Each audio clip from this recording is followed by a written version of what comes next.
Sleep Story, The Town That Misplaced Tuesday. The town of Brindlewick had always been proud of its calendar. Not the calendar in the post office window, which had been donated by the fishmonger in 2003 and still showed a photograph of a suspiciously cheerful haddock. The real calendar, the town calendar, the one people kept in their kitchens, folded into drawers, pinned beside kettles, tucked under magnets, and corrected by hand whenever the weather did something disappointing. In Brindlewick, days mattered. Monday was washing day. Wednesday was market day. Thursday was for library books, whether one had read them or not. Friday was when Mr. Bell tuned the church piano and made everyone within 40 yards question their memories of music. Saturday belonged to errands. Sunday belonged to roasts, naps, and pretending not to notice the garden. Tuesday, however, had become difficult. The difficulty began in the bakery, as most lasting difficulties do. Mrs. Finch came in just after 9, shook rain from her umbrella, and asked Mr. Gable whether he would have cinnamon buns again on Tuesday. Mr. Gable stopped wrapping a loaf. He looked at Mrs. Finch. Then he looked at the buns. Then he looked at the old clock above the door, although the clock had no opinion about baked goods. "Tuesday?" he said. "Yes," said Mrs. Finch. "Tuesday." Mr. Gable lowered his voice. "We don't do Tuesday buns anymore." Mrs. Finch blinked. Since she had lived in Brindlewick for 71 years and had purchased Tuesday buns for at least 43 of them, this seemed like news worth receiving carefully. "What happened to Tuesday buns?" Mr. Gable leaned on the counter. "That depends who you ask." Behind Mrs. Finch, young Thomas Bell, who had come in for a jam tart and had no intention of entering local history, whispered, "My gran says Tuesday used to be longer." Mrs. Finch turned. "Longer than what?" Thomas shrugged. "I dunno. Than it is now?" This was not a useful answer. It was, however, a very Brindlewick answer. By noon, the question had crossed the square, entered the grocer's, paused briefly at the hairdresser's, and reached the post office with several additions. By tea-time, 3 people had already claimed that Tuesday was shorter than it used to be. 2 insisted it had once had a different name, and Mrs. Hollow from Chapel Lane said she had never trusted it. Nobody knew exactly what she meant by this. Nobody asked. Mrs. Hollow had earned the right to make statements like that without follow-up questions. The odd thing was that everyone agreed Tuesday existed. This was important. Brindlewick was not one of those towns that denied facts unnecessarily. The council had once debated whether the duck pond was technically a pond, a flooded hollow, or a persistent misunderstanding, but even that had ended with paperwork. Tuesday was there. It appeared after Monday and before Wednesday, just as expected. The problem was that nobody in Brindlewick could quite remember what Tuesday was for. Monday had laundry. Wednesday had stalls in the square. Thursday had books. Friday had piano tuning and, occasionally, regret. Tuesday had something, probably. People felt sure of it in the way one feels sure there was something one meant to buy moments after leaving the shop. That evening, the subject came up at the Dog and Thimble. Mr. Bell said Tuesday used to be the day when everyone polished their shoes. The room considered this politely. Nobody could remember a time when Brindlewick had cared that much about shoes. Mrs. Finch said Tuesday had been Bun Day. Mr. Gable said it had never officially been Bun Day, only a day when buns sometimes occurred. This distinction annoyed several people. The landlord, who had been drying the same glass for nearly 6 minutes, said his father used to call Tuesday the spare day. This made the room quiet. Outside, rain tapped gently on the windows.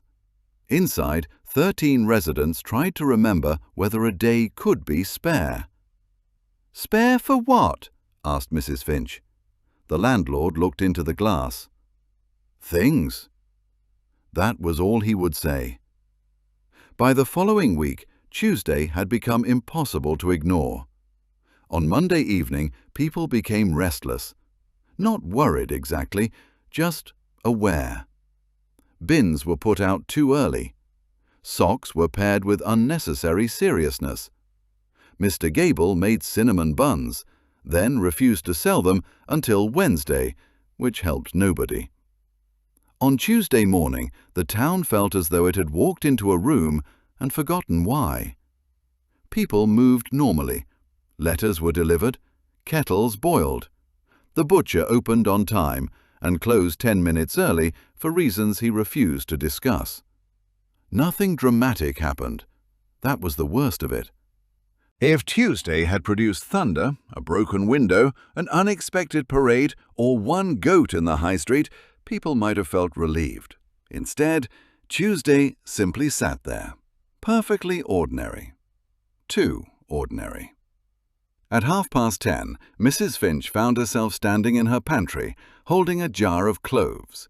She did not need cloves. She could not remember liking cloves. Yet something about Tuesday had led her there. Across town, Mr. Bell cleaned the piano keys with a handkerchief, then denied doing so. At the school, Miss Avery asked the children to write sentences beginning with, "On Tuesday, I—" The results were poor. "On Tuesday, I looked at the wall. On Tuesday, I think I went somewhere. On Tuesday, my mother said not to mention Tuesday." One child wrote only, "Please ask Wednesday." Miss Avery put the exercise into a drawer and locked it. She later told the headmaster this was to prevent distraction. The headmaster accepted this, mainly because he had spent the morning rearranging chairs in the assembly hall, according to a plan he could not remember making. Brindlewick did what small towns often do when faced with a mystery. It developed customs around it. Within a month, Tuesday became the quietest day of the week. Nobody scheduled appointments unless they had to. The grocer stopped ordering pears for Tuesdays because, according to him, they behaved oddly. The library remained open, but Mrs. Wren, the librarian, placed a small sign on the desk that said, "Please return all Tuesday-related books by Wednesday." No one knew what made a book Tuesday-related. Mrs. Wren did. She had a system. It involved weather, bookmarks, and whether the cover looked evasive. The church bell rang at noon every Tuesday, then again at 12:03. When asked why, the vicar said the first bell was for the day itself, and the second was in case something had been missed. This explanation was accepted more readily than it deserved. Children loved Tuesday, of course. Children always love adult uncertainty. They began asking whether Tuesday had gone under the sofa, whether Tuesday had run away, whether Tuesday was hiding inside Wednesday and making it heavier. A boy named Peter claimed he had seen Tuesday behind the bike sheds eating a sandwich. His teacher told him this was unlikely. Peter asked whether anyone had checked. No one had. The older residents became more careful. They spoke of Tuesday in lowered voices, not because they feared it, but because it seemed impolite to discuss a day that had clearly misplaced itself. Mrs. Hollow said Tuesday had once been warm. Mr. Bell said it had been musical. The landlord of the Dog and Thimble insisted it had smelled faintly of varnish. When asked how a weekday could smell of varnish, he said memories were private property and should not be trespassed upon. That autumn, Brindlewick held a meeting. The town hall was full, partly because the subject had become serious, and partly because Mr. Gable had finally brought the cinnamon buns. The mayor stood at the front with a notebook, a fountain pen, and the expression of a man who had hoped public service would involve fewer conversations about missing portions of time. He asked whether anyone could clearly remember the purpose of Tuesday. Many hands rose. This looked promising until people began speaking. One woman remembered Tuesday as the day laundry dried faster. A retired bus driver remembered it as the day nobody traveled. The fishmonger claimed Tuesday used to be more blue. Miss Avery said the school registers from 1962 to 1979 showed unusually neat handwriting every Tuesday, except during February. Someone at the back asked whether February had been interviewed. The mayor closed his eyes briefly. Mrs. Finch stood up. This mattered because Mrs. Finch rarely stood unless a cake was burning or a principal had been offended. She said her mother had once told her never to start anything important on a Tuesday, because Tuesday would not know what to do with it. Several people nodded. A few wrote this down. Mr. Gable asked whether cinnamon buns counted as important. Mrs. Finch said they counted as evidence. The meeting produced no conclusion, but it did produce a committee, which in Brindlewick was considered nearly as good. The committee met every Wednesday to discuss Tuesday. This arrangement was thought safer. For 6 months, they collected accounts. They found diaries with blank Tuesday pages and shop ledgers where Tuesday totals had been written in pencil and rubbed out, and a photograph of the 1954 cricket team, all standing proudly on the green, with Tuesday written on the back in someone's careful hand. In the chapel vestry, they found an old notice announcing, "Tuesday will be held as usual." No date or signature, and no further instructions. The committee placed it in a folder marked "Unhelpful but important." By winter, the town had stopped trying to repair Tuesday and started accommodating it. The bakery sold buns on Monday evening for Tuesday purposes. The post office did not deliver bad news on Tuesdays if it could possibly be helped. The school stopped asking children what they had done and began asking what they had almost done, which produced better writing. The grocer placed pears near the door where they could be watched. Visitors noticed the difference. On Tuesdays, Brindlewick seemed softer around the edges. People walked more slowly. Conversations wandered. Plans entered rooms and forgot to take off their coats. One traveler described it as peaceful. Another called it inefficient. Both were correct. A journalist arrived from the city and wrote an article titled "The Town That Lost a Day." Brindlewick objected strongly. They had not lost Tuesday. That was not the issue.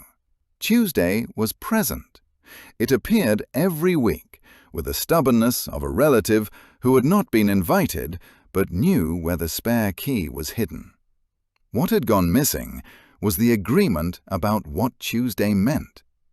The correction was printed on page 17, beneath an advertisement for garden fencing. Nobody minded. The article brought curious visitors. Some came hoping for magic. Others came hoping for scandal. One man arrived with a stopwatch and left after discovering that Tuesday lasted exactly 24 hours, which disappointed him personally. The visitors asked many questions. The residents answered most of them. Did clocks work on Tuesday? Yes. Did bread rise? Usually. Could one post a letter? One could try. Had anyone considered simply treating Tuesday like any other day? At this, Brindlewick became quiet in the way small towns do when an outsider has said something technically possible and socially useless. Years passed. Tuesday remained. It did not worsen, but neither did it improve. It settled into the town like a guest who had become too familiar to remove. People began to enjoy it, though few admitted this directly. There was a comfort in having one day that refused to explain itself, a day where one could forget a minor errand without moral collapse. One day where a person might stand in the kitchen holding cloves and think, yes, apparently this is happening. Mrs. Finch grew older. Mr. Gable retired and left the bakery to his niece, who sold cinnamon buns every Tuesday without apology. The mayor stepped down and wrote a short memoir in which Tuesday occupied 3 chapters and resolved nothing. The children who had once asked whether Tuesday was under the sofa became adults and told their own children not to worry if Tuesdays felt odd. That was simply how Brindlewick worked. And now, if you visit the town on a Tuesday, you may notice very little at first. The shop opens. The bell rings once at noon, then again 3 minutes later. The pears sit near the door. At the bakery, cinnamon buns cool behind the counter. Someone will probably be standing in a pantry, examining cloves with deep suspicion. Nobody will seem alarmed. That is perhaps the strangest thing. Near the town hall, there is a small bench with a brass plaque.